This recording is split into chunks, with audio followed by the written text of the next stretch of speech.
আচ্ছা বলুন তো, যদি অনুষ্ঠান বাড়ির মতোই এঁচোড় চিংড়ি বাড়িতে খাওয়া যায় তাহলে বেশ মজা হয়, তাই না? তো চলুন দেখে নিন রেসিপি। নমস্কার বন্ধুরা, সিম্পল কুক উইথ পলির পরিবারে সবাইকে স্বাগত জানিয়ে আমি আবারও একটা নতুন রেসিপি নিয়ে হাজির হয়েছি।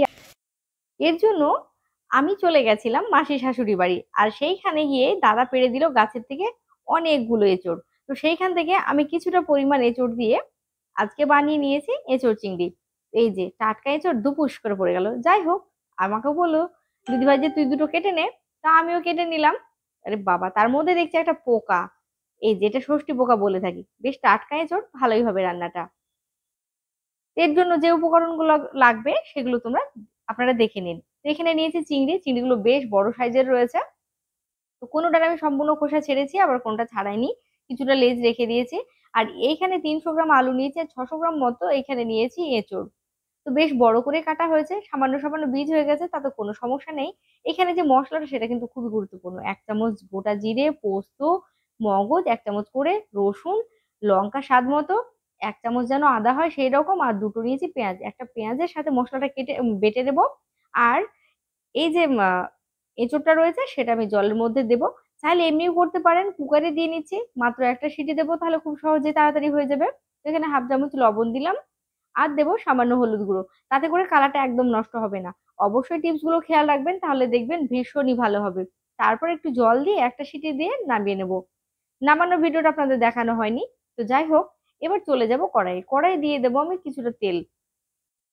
প্রথমে হচ্ছে চিংড়িটা ভেজে নেবো। বেশি তেল দিলাম না, 1 চামচ পরিমাণ তেল দিয়ে চিংড়িটাকে হালকা করে ভেজে নেবো। মাত্র 1 মিনিটের জন্য ভাজবো। তাহলে যে শক্ত হয়ে যায় না, সেই শক্ত হবে না। হালকা করে ভেজে নিলে পরে বেশ চিংড়িটা নরম হবে, আর খেতে কিন্তু ভীষণই ভালো লাগবে।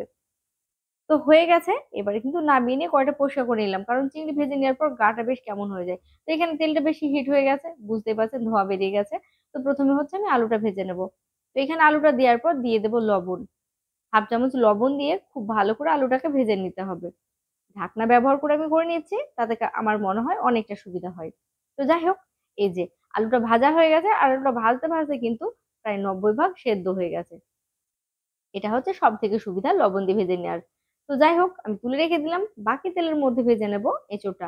এঁচোড়টা যেহেতু আমার এখানে সিটি দিয়ে নিয়েছি, সেই কারণে কিন্তু হাই ফ্লেমে এটাকে ভেজে নেব।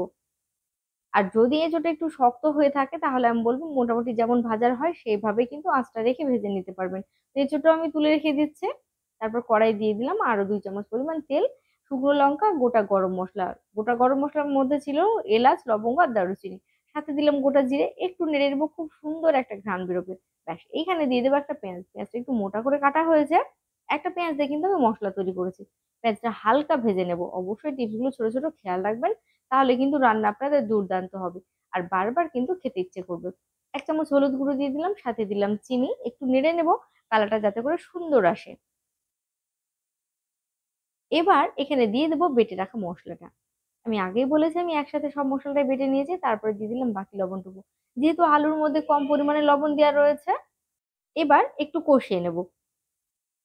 এই যে, যেহেতু পোস্ত দেওয়া রয়েছে, মগজ দেওয়া রয়েছে, তলে ধরে যাবে, সেটা অবশ্যই খেয়াল রাখবেন। আঁচটা কমিয়ে রেখে কষিয়ে নিতে হবে। তো মশলা বাটিতে আমি কিছুটা পরিমাণ জল দিয়ে দিলাম। মশলাটা যত ভালো করে কষানো হবে তত কিন্তু রান্নার স্বাদটা বাড়বে। অনেকটা শুকিয়ে গেছে। 5 মিনিট পর দিয়ে দিলাম এখানে টমেটো, কাশ্মীর লঙ্কার গুঁড়ো, লঙ্কার গুঁড়ো, মানে ঝাল আর কি। আর অল্প একটুখানি জল দিয়ে খুব ভালো করে আবারও কষিয়ে নিচ্ছি। এই যে, এবার সম্পূর্ণ তেল ছাড়া পর্যন্ত কষিয়ে নেবো। তার আগে যে চিংড়ি থেকে যে জলটা বেরোয়, দেখবেন চিংড়ি ভেজে রাখলে পরে এইভাবে জল বেরিয়ে যায়। আমি দেখলাম চলো এইখানে দিয়ে দিই, তাহলে আমার মশলাটা বেশ ভালো একটা সুন্দর ঘ্রাণ আসবে। মশলাটা তেল ছাড়া পর্যন্ত এইভাবে কষিয়ে নিলাম। এই যে, মশলাটা আমি কষিয়ে নিয়েছি এখানে প্রায় 9 মিনিট মতো। অবশ্যই সেটা খেয়াল রাখতে হবে। আমি আবারও বলছি, মশলাটা ভালো কষা না হলে কিন্তু স্বাদটা মোটেও ভালো আসবে না। তারপরে একসাথে ভেজে রাখা আলু আর দিয়ে দিলাম এঁচোড়টা। আমি আবারও দেখিয়ে দিলাম যে কতটা সেদ্ধ হয়েছে। দেখে নিশ্চয়ই বুঝতে পারছেন। তো মাত্র 2 মিনিটের জন্য এবার কষিয়ে নেবো। ওই আঁচটা কিন্তু একেবারে মিডিয়ামে রাখবো, ঠিক আছে? বেশি বাড়িয়ে দিলে কিন্তু মশলাটা জ্বলে যাবে, আর স্বাদটা বুঝতেই পারছেন কেমন হবে। তারপর আমি এখানে দিয়ে দিলাম চিংড়ি। 1 মিনিট পর চিংড়ি দিয়েছি। চিংড়িটা দেওয়ার পর আরো 1 মিনিট নাড়বো, মানে টোটালি এঁচোড়টা আমি 2 মিনিট কষিয়ে নেবো। চিংড়ির সাথে 1 মিনিট, আর এমনি হচ্ছে 1 মিনিট। এভাবে কষিয়ে নেওয়ার পর এখানে দিয়ে দেবো হচ্ছে গরম জল। এখানে গরম জল দিলে স্বাদটা কিন্তু ভীষণ ভালো আসবে। অবশ্যই খেয়াল রাখবেন, একটু গরম জল দেওয়ার চেষ্টা করবেন। তারপরে মাত্র এখানে 3 মিনিটের জন্য ঢাকা দিয়ে দেবো। ফিরে আসলাম ঠিক 3 মিনিট পর। দেখুন কতটা সুন্দর হয়েছে, যে ঘ্রাণটা পাবেন না, এটা বলে বোঝানোর নয়। তো অবশ্যই বলবো আপনারা একবার হলেও ট্রাই করবেন এঁচোড়ের সময়। গ্যাসের ফ্লেম অফ করে দিয়ে এখানে আমি দিয়ে দিলাম গরম মশলা। ব্যাস রেডি হয়ে গেল পরিবেশনের জন্য। প্রিয় দর্শক বন্ধুরা, আপনাদের কেমন লাগলো জানাতে ভুলবেন না। আমি বলি আজকের মতো এখানে বিদায় নিলাম। ভালো থাকবেন, সুস্থ থাকবেন। নমস্কার।